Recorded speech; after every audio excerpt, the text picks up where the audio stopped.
अहिंसा तीर्थ प्रणेता, अहिंसा तीर्थ प्रणेता, जय जय हो भारत गौरव राष्ट्र संत प्रमुख सागर।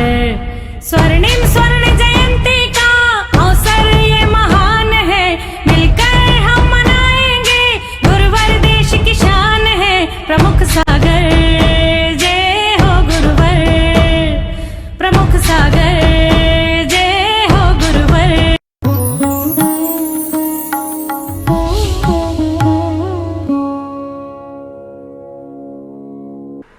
पारस के परस में जाओगे तो सरस सरस हो जाओगे, पारस के परस में जाओगे तो सरस सरस हो जाओगे, कमठ के मठ में जाओगे तो चटर पटर हो जाओगे। आप विचार करके रखना, पारस का परस जिसने पा लिया वो जीवन में सरस सरस हो गया। पारस का जीवन अपने आप का एक ऐसा जीवन है जो हमें सत्य और असत की जीत बताता है। पारस का जीवन एक ऐसा जीवन है जो हमें हमारे जीवन में नायक और खलनायक की यात्रा कराता है।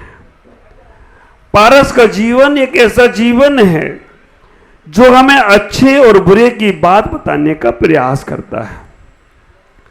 पारस का जीवन एक ऐसा जीवन है जिसमें रसी रस है, जिसके अंदर बहुत कुछ भरा हुआ है। आप विचार करें, पारसनाथ के जीवन को देखते हैं, जिन्होंने अपने जीवन में एक जन्म संघर्षों से नहीं किया। संघर्षों में, उपसर्गों में तुमने समता का भाव धरा, आदर्श तुम्हारा अमृत बन भक्तों के जीवन में बिखरा। आप विचार करके रखना, पारस का जीवन जो जीवन रहा है वो हमारे जीवन का सत्य बताने वाला जीवन है।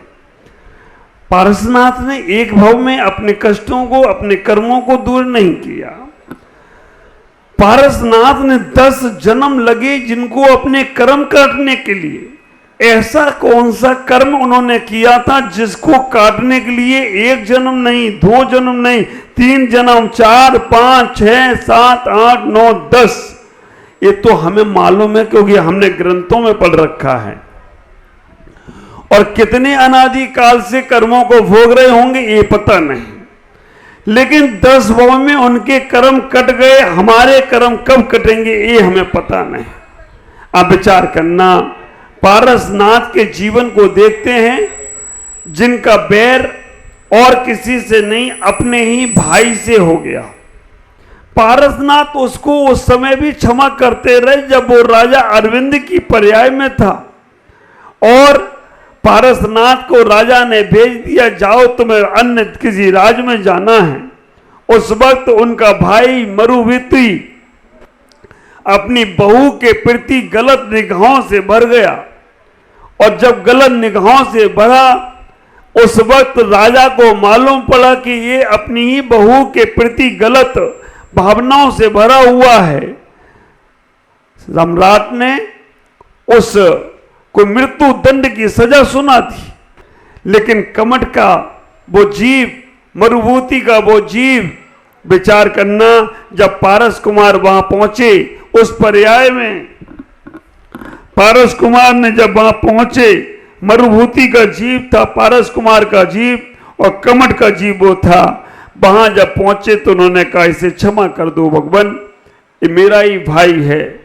फिर भी उन्होंने सजा दी, इसे देश निकाला दिया जाए, और देश निकाला दिया गया।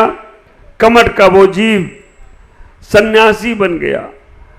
और आप विचार करना, पारसनाथ जब क्षमा मांगने गए तो वो पत्थर, बड़ा विशाल सा पत्थर लेकर जो साधना कर रहा था, वो कमठ के जीव ने मरुभूति के ऊपर छोड़ दिया। वो वहां पर बैर का बदला लेता रहा। पारसनाथ समता से वो भावों को धारण करते रहे। विचार करना, पहला जीव कमठ का बना, दूसरे नंबर पर पारस का मरुभूति का जीव, दूसरे भाव में वज्रघोष हाथी बना, और कमठ का जीव कुटकुट सांप बना। फिर भी उसने हाथी की पर्याय में कुटकुट सांप ने हाथी को डस लिया। वहां से पारसनाथ का जीव शशि ब्रह्मदेव बना और वो कमट का जीव नारकी बना। वहां से अग्निवेग विद्याधर बने पारस कुमार, और ये अजगर सांप बना, वहां पर भी बदला लिया। अच्युत स्वर्ग में देव बने, ये नरक में चला गया। बजनाभि चक्रवर्ती बने तो वो भील बन गया। गिरेविक में अहिमंद बने तो वो नरक चला गया।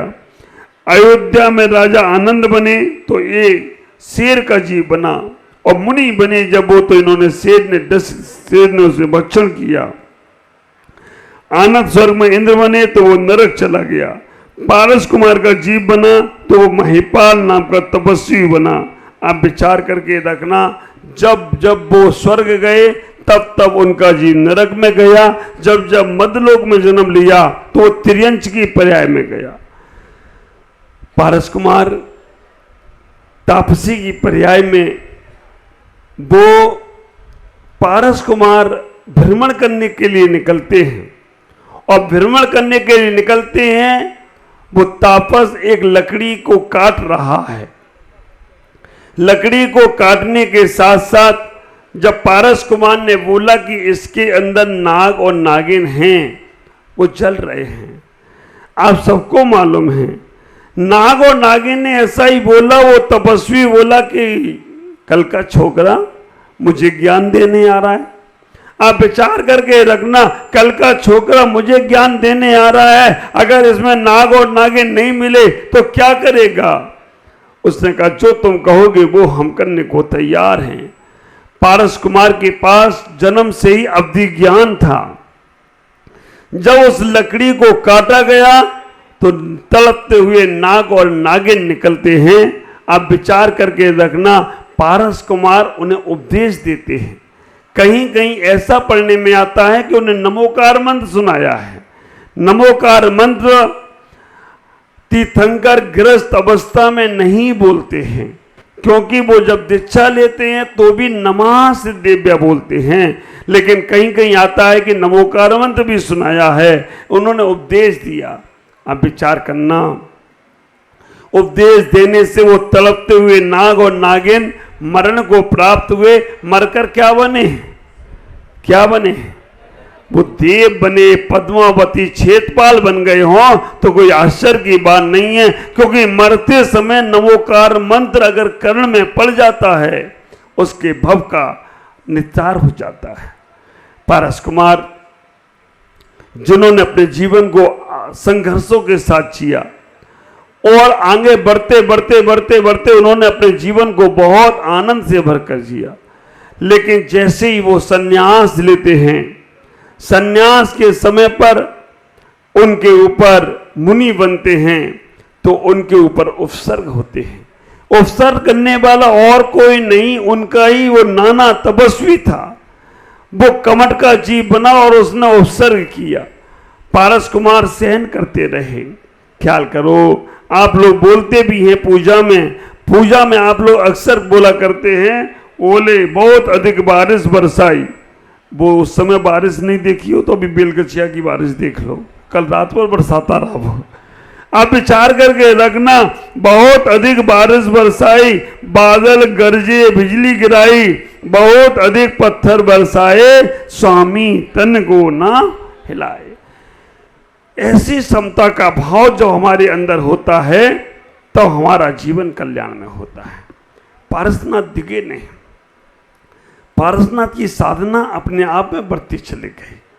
आप विचार करके रखना, पारसनाथ का जीवन और कमट का जीवन, ये दोनों को समझना।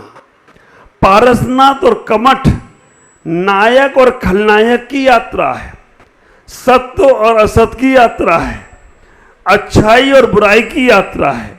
और आपको मालूम होना चाहिए, नायक और खलनायक पिक्चर में देखते हो, हीरो विलेन, हीरो कौन है और विलेन कौन है? बोलो ना, पारसनाथ कौन है, हीरो या विलेन? और विलेन कौन है? नायक कौन है? पारसनाथ नायक है खलनायक है? और तुम, अब तुम बोलोगे नहीं। आप विचार करके रखना, ये बहुत बड़ा आदर्श हमें बताने वाला है। हमारे अंदर पारसनाथ भी हैं और हमारे अंदर कमठ भी है। आप विचार करके रखना, पारस शब्द के 3 अक्षर को समझना, पा, रा और सा। वैसे तो अगर हम इनका संधि विच्छेद करें, अभी हमारी कातंत्र रूमाला चल रही है, तो पा में भी एक आ है ना, पा में भी एक रा है, पा र स। पा में से आ निकाला तो 4 अक्षर हो गए, सा में से भी आ निकाला तो 5 अक्षर हो गई, कमठ के 3 अक्षर, पारस के 5 और कमठ के 3, कितने हो गए? 8। कितने कर्म होते हैं? ये 8 कर्म को 6 करने वाले हमारे पारसनाथ थे, इसलिए पारसनाथ और कमठ दोनों का सर्व। और हमारे मंदिर में पारसनाथ और कमठ है कि नहीं? आप विचार करो, पारसनाथ हमारे मंदिर में है, कमठ उपसर्ग कर रहा था, पद्मावती और क्षेत्रपाल ने फन फैला दिया। पारस शब्द को 3 अक्षर है, पहला क्या है? पा, और दूसरा क्या है? रस। इसको समझना, जिसने आत्मा को पा लिया, जिसने आत्मा को पा लिया, आप विचार करके रखना, वो जिसने आत्मा का रस पा लिया वो पारस हो गया हो तो कोई आश्चर्य की बात नहीं है। जिसने आत्मा का रस पा लिया वो पारस हो गया। अगर इसमें से हम रा निकाल दें तो क्या बचेगा? पास। तो जो आत्मा के पास वो पारसनाथ। आप विचार करना, जिसने रा निकाल दें तो पास बचेगा, और जो आत्मा के पास है वही सही में पारसनाथ है। अच्छा, इसमें से सा निकाल दो, क्या बचेगा? पार। एक एक अक्षर बोल रहा है, अगर सा निकाल दिया जाए तो पार बचेगा, और जो सा संसार का निकाल दिया तो तुम पार हो जाओ, तो कोई आश्चर्य की बात नहीं है। ये तीनों पारसनाथ के शब्द बोलने को तैयार है। जब सतयुग का युग था तब देवता और दानव अलग अलग लोक में रहते थे। ललित जी, सतयुग का युग था तब देवता और दानव, देवता स्वर्गों में रहते थे और दानव पाताल में रहते थे। लेकिन सतयुग के बाद जब द्वापर युग आया तो द्वापर युग में, आप विचार करके रखना, द्वापर युग में देवता और दानव एक ही युग में रहे। त्रेता युग आया, त्रेता युग में देवता और दानव एक ही लोक में रहने लगे। राम अयोध्या में रहते थे, रावण लंका में रहता था। रावण को लोग ठीक नहीं मानते, जैन धर्म में तो उनको तीर्थंकर भी माना जाएगा। तो त्रेता युग में देवता और दानव एक ही लोक में रहने लगे। लेकिन जब द्वापर युग आया, पांडव और कौरव, द्वापर युग आया तो देवता और दानव दोनों एक ही परिवार में रहने लगे। और अब कलयुग आ गया। सतयुग से चलते चलते द्वापर, त्रेता युग, द्वापर युग से अब कलयुग आ गया। और आप विचार करके रखना, कलयुग में देवता और दानव दोनों एक ही शरीर में रहते हैं। देवता और दानव, तुम्हारा एक मन कहता है अच्छा काम है कर लो, तभी दूसरा मन कहता है करना मत, एक खराब काम है। तो तुम्हारे समय में इतना ही विचार करना है कि देवता और दानव को हम अपने शरीर में लेकर घूम तो रहे हैं, लेकिन हमें दानव की सुनना नहीं है। दानव की सुनोगे तो बानर बन जाओगे, और देवता की सुनोगे तो देवतुल्य हो जाओ, तो कोई आश्चर्य की बात नहीं है। अच्छे काम करने का मन जब भी हो, समझ के रखना आज तुम्हारे अंदर पार्श्वनाथ की आत्मा आ गई है। और जब भी तुम्हारे मन में किसी को नीचा दिखाना, किसी को गाली देना, किसी के ऊपर उपसर्ग करना, समझ के रखना तुम कमठ हो। और कमठ का काम तो यही होता है। अब आप लोग किसी को कोई बात अगर करता है तो आप समझ जाएं कि ये व्यक्ति किस प्रकृति का हुआ करता है। आज पारसनाथ निर्वाण महोत्सव, मुझे लगता है हमारे पारसनाथ भगवान हर जगह मिलेंगे। कभी आपने विचार किया पारसनाथ की मूर्ति हर मंदिर में, बाकी की और भगवान की मूर्ति नहीं दिखती। अरेनाथ बड़ी मुश्किल से मूल नायक दिखते हैं, लेकिन पारसनाथ हर जगह। क्यों? क्योंकि उन्होंने उपसर्ग बहुत सहन किया और आज तक उन पे उपसर्ग हो रहे हैं। आप विचार करके रखो, जितने पारसनाथ के क्षेत्र हैं, चाहे आई क्षेत्र पारसनाथ देखो, चाहे मक्सी पारसनाथ देखो, चाहे अंतरिक्ष पारसनाथ देखो, चाहे बिजोलिया पारसनाथ देखो, चाहे सम्मेद शिखर पारसनाथ देखो, कहीं ना कहीं उस पर चालू हैं, विवादों में पड़े हैं, क्योंकि वो सोचते हैं कि संसार के सारे विवाद हम सहन कर लें और हमारे भक्तों को सारा आशीर्वाद मिल जाए तो कोई आश्चर्य की बात नहीं होगी। इसलिए वो उपसर्ग सहन कर जाने का प्रयास कर रहे हैं। आज हम यहाँ तीर्थ रक्षा का भाव रखें मन में। लड्डू चढ़ाना बहुत आसान है, आज हजारों लाखों लोग पार्श्वनाथ की टोक पर चढ़ रहे होंगे, लेकिन आज के दिन ये संदेशा हमें अपने मन में बैठाल के रखना है कि हमारे तीर्थों की सुरक्षा हमें करना है। आज हमारे तीर्थों पर जितना अतिक्रमण हो रहा है, आप विचार करना, अभी एक हमारे कोल्हापुर में नांदनी मठ में एक हाथी था, उसको भी वहाँ सरकार ने अपने, और सरकार ने ही नहीं, वहाँ पर जो आज अंबानी ग्रुप है उन्होंने उस हाथनी को उठाकर कहीं जाकर अलग जाकर ले जा गई। आप विचार करना, हमारे तीर्थों पर भी खतरे हैं, हमारी धरोहरों पर भी खतरे हैं, और हम जिन पशुओं का संरक्षण करते हैं उन पशुओं पर भी अगर अत्याचार होता हो तो कोई आश्चर्य की बात नहीं है। हमें जैन समाज को एक जाजम पर होकर, दिगंबर श्वेतांबर की लड़ाइयां छोड़कर, हमें एक जाजम पर होकर हमें अपने तीर्थों को रक्षा, संतों की रक्षा का संकल्प करना चाहिए कि जब भी हमें तीर्थ या संत मिलेंगे उसके लिए हम अपने जीवन में तन मन धन से समर्पित होकर, अभी आएगा एक दिन प्रसंग, तब मैं चर्चा करूंगा गौशाला के संबंध में, तब मैं चर्चा करूंगा अपनी अहिंसा के संबंध में। आज इतना ही कहूंगा, पारसनाथ निर्वाण महोत्सव पर हम लड्डू यहाँ चढ़ाएं, मन में ये भाव बनाएं, संकल्प बनाएं कि हे भगवान मुझे भी ऐसे ही निर्वाण की प्राप्ति हो जैसे आपको निर्वाण की प्राप्ति हुई हो। और आज का ये प्रसंग हमारे जीवन का भी भूतो न भविष्यति, पीछे देखो तो सम्मेद शिखर, सामने देखो तो पावापुरी, दोनों के दर्शन एक साथ हो रहे हो तो कोई आश्चर्य की बात नहीं है। इधर देखो तो पारसनाथ को लड्डू चढ़ेगा और सामने देखो तो भगवान महावीर को लड्डू चढ़ रहा है, पावापुरी का सरोवर बना हुआ है। आप सब लोग अपने जीवन में पुण्य को अर्जन करें, बड़े सौभाग्यशाली हैं जो आपको इतनी आसानी से बैठकर सम्मेद शिखर पर लड्डू चढ़ाने का सौभाग्य मिल रहा है। नहीं तो वहाँ सम्मेद शिखर पे जो गए हैं ना, धक्का खा के आएंगी और लड्डू ऐसे फेंकेंगे। ख्याल करना, वो हमारा जीवन नहीं है। हम अपने तीर्थों की रक्षा सुरक्षाओं के संकल्प करें, अपने जीवन को आनंद में बनाएं।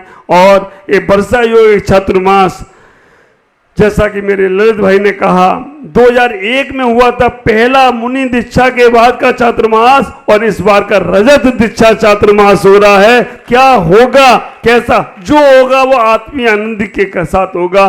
पहली बार इतनी विशाल का राखी जो पूरे मंदिर में बांधी जाएगी, वो पहली बार होगा, जो केवल कलकत्ता का इतिहास नहीं, बंगाल का इतिहास नहीं, पूरे भारत का इतिहास होगा। इतनी बड़ी, कहां कहां से लोग उस राखी को देखने ही आएंगे कि पूरे कितने फीट की राखी होगी, 80, 85, 90 फीट की। जितना बड़ा मंदिर में राखी बनेगी वो सौभाग्य आपको मिलेगा। आज इतना ही, लड्डू चढ़ाकर हम निर्वाण लाडू समर्पित कर रहे हैं। आज इतना ही विचार करना, निर्वाण कहते किसे हैं? नी माने निश्चय से, बाण माने काम वासनाओं के बाण। जिसके निश्चय से कामना वासनाओं के बाण निकल गई उसे ही निर्वाण होता है। और मोक्ष किसे कहते हैं? जहाँ पर मोह और मौत नहीं पहुँचती है उस स्थान का नाम मोक्ष होता है। तो मोह और मौत से जहाँ बचा जाए वो स्थान मोक्ष स्थान है। उन्हीं की भावनाओं से हम यहाँ पर लाडू समर्पित करेंगे। ओम नमः जय गुरु।